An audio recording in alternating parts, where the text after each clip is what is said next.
680J நீதிமன்றம் 27/2 வாய்தாவில் ஜெயபாண்டி உடைய கோரிக்கையை ஏற்றுக்கொண்டு தமிழ்நாட்டில் உள்ள அனைத்து அரசியல் கட்சி தலைவர்களுடைய ஒன்று சேர்ந்து தமிழ்நாட்டில் உள்ள ஒவ்வொரு மாவட்டத்தை தத்தெடுத்து படிக்கிற பிள்ளைகளுக்கு சம்பளம் கொடுக்க வேண்டும். 10, 11, 12 படித்த பிள்ளைகளுக்கு புதிய வேலைவாய்ப்பு கொடுக்க வேண்டும். ஜெயபாண்டி சயின்டிஸ்ட்டு நான் கொடுப்பதற்கு தயாராகிட்டேன். இதற்கு மேலே வாய்தா சொன்னீர்கள், உத்தரவிடாமவே இருந்தீர்கள். நான் கோரிக்கை பத்திரத்தை அனுப்பிட்டேன் 5 நீதிபதிகளுக்கும் தபால் மூலமாக. ஆகையால் இந்த 2026 தேர்தலை தள்ளி வைத்துவிட்டு இந்த செயலை அரசியல்வாதிகள் செய்கிறார்களா அல்லது ஜெயபாண்டி சயின்டிஸ்ட்டு செய்கிறானா என்பதை பார்க்க வேண்டும். PO ஜெயபாண்டி சயின்டிஸ்ட்டு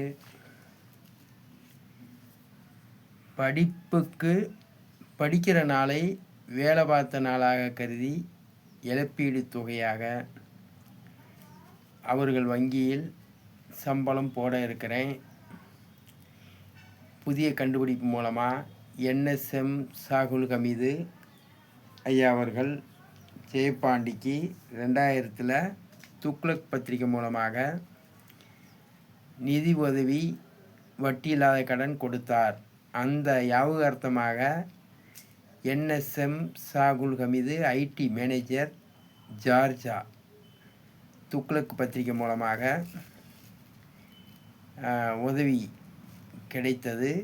அந்த உதவியை பள்ளி மாணவ மாணவிகளுக்கு இல்லாத ஏழைகளுக்கு ஜெயபாண்டி நீ விஞ்ஞானியாக உயரும்போது வேலைவாய்ப்பு கொடுப்பையா என்று கேட்டிருந்தார் NSM சாகுல் ஹமீது அவர்கள். நான் விஞ்ஞானியாக பெரிய விஞ்ஞானியாக உருவாகும்போது கண்டிப்பாக ஏழைகளுக்கு பள்ளி மாணவ மாணவிகளுக்கு வேலைவாய்ப்பு கொடுப்பேன் என்று சொல்லியிருந்தேன். அவர் லெட்டரில் என்னை கேட்டிருந்தார். NSM சாகுல் ஹமீது ஐயா அவர்கள், ஜெயபாண்டியன் நீ நல்லவன் என்று உங்கள் ஊரில் உள்ள போலீஸ் ஸ்டேஷனில் கையெழுத்து வாங்கி எனக்கு அனுப்பு என்று நான் சொல்லவில்லை என்று NSM சாகுல் ஹமீது சொன்னார். ஜெயபாண்டி நீ ஒழுக்கமானவன் தான், நல்ல பையதான் என்று உங்கள் கிராமத்து சார்பில்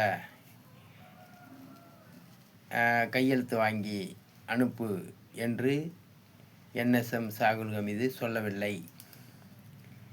ஜெயபாண்டி நீ உங்கள் வீட்டில் உள்ள அண்ணன் தம்பி அக்கா அவர்கள் ஜெயபாண்டி நல்லவன் என்று ஒரு பேப்பரில் எழுதி அனுப்பு என்று NSM சாகுல் ஹமீது சொல்லவில்லை. NSM சாகுல் ஹமீது ஜார்ஜாவிலிருந்து IT மேனேஜர், நான் உனக்கு உதவி செய்வேன் என்ற NSM சாகுல் ஹமீது நான் உனக்கு உதவி செய்வேன் ஜெயபாண்டி என்ற நம்பிக்கை இருந்தால் ஜெயபாண்டி NSM சாகுல் ஹமீதுக்கு எனக்கு லெட்டரில் எழுதி அனுப்பு. முதல் கட்டமாக நான் அனுப்புகிறேன், 2வது கட்டமாகவும் அனுப்புகிறேன் என்று சொன்னார். ஆனால் முதல் கட்டத்தில் 50,000 அனுப்பினார் காசு ஓலை. அதற்கு பிறகு எனக்கு இந்தியாவில் இன்னொருவர் கொடுத்தார் துக்ளக் பத்திரிக்கை மூலமாக. அவங்களுடைய பேரன் இறந்து போயிட்டானா. வருஷம் திருப்பதியில் போய் உண்டியலில் காசு போடுவார்.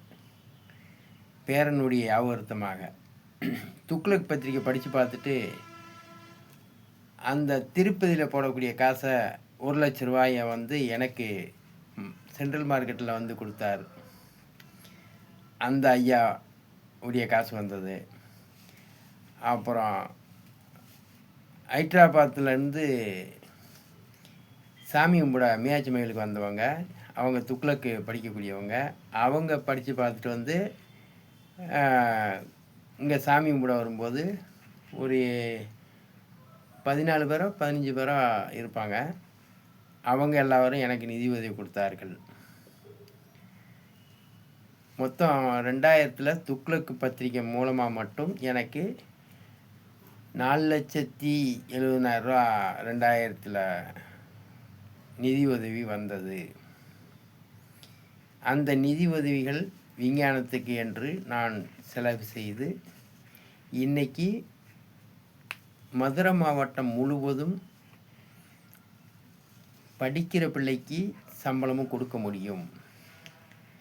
அதே மாதிரி 10, 11, 12 படித்து முடித்து வீட்டில் இருக்கிற பிள்ளைகளுக்கு வேலை வாய்ப்பு கொடுக்க முடியும் என்று இதை பொய்யாச்சுக்கும் சொல்லிவிட்டு நான் இந்த மாதிரி வீடியோ போட்டு நீதிபதிக்கு முன்னாடி போய் நின்று நீதிபதி வந்து உத்தரவிட்டது பிறகு இந்த காரியத்தை இந்த செயலை நான் செய்து முடிக்காமல் விட்டால் எனக்கு வேலை தரக்கூடிய ஓனரு எனக்கு அடுத்து போய் நின்றா வேலை தருவாரா?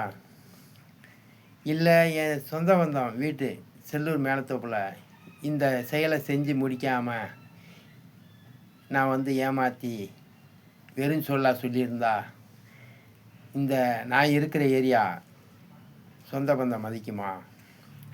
நாளைக்கு என் பிள்ளைகளுக்கு போய் பொண்ணு கேட்டு போகும்போது இந்த ஜெயபாண்டி சயின்டிஸ்ட்டு மதுரை மாவட்டத்துக்கே வேலைதாரம்னு சொல்லி நீதிமன்றத்தில்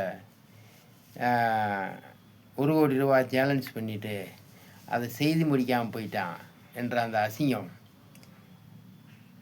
யாராலையும் துடைக்க முடியுமா? என் தாய் தாப்பனுக்கு அப்படி ஒரு கெட்ட பேர்களை ஜெயபாண்டி சயின்டிஸ்ட் நான் வாங்கி தரவும் மாட்டேன். எனக்கு நிதி உதவி கொடுத்தவங்களை ஜெயபாண்டி சயின்டிஸ்ட்டு இப்படிப்பட்ட காரியத்தை சவால் விட்டுட்டு செய்து முடிக்காமல் தோல்வி அடைஞ்சிட்டான்ற பெயரும் வாங்க மாட்டேன். செய்ய முடிஞ்சால் செய்வேன் என்று உறுதி கூறுவேன். அது மாதிரி தமிழ்நாட்டில் உள்ள அனைத்து அரசியல் கட்சி தலைவர்களும் படிக்கிற பிள்ளைகளுக்கு சம்பளம் கொடுக்க வேண்டும். அதே மாதிரி 10, 11, 12 படித்தவங்களுக்கு வேலை வாய்ப்பை கொடுத்துட்டு தமிழ்நாட்டில் 2026 வருஷத்தில் தேர்தல் நடத்துங்கள். அதை இந்த செயல் ஜெயபாண்டி சயின்டிஸ்ட்டை செய்து முடித்து காமிக்கிறானா அல்லது தமிழ்நாட்டில் உள்ள அனைத்து அரசியல் கட்சிக்காரங்களும் ஒன்று சேர்ந்து செய்து முடித்து காமிக்கிறாங்களா? ஜெயபாண்டி சயின்டிஸ்ட்டு மதுரை மாவட்டத்தை தத்தெடுக்கிறான்.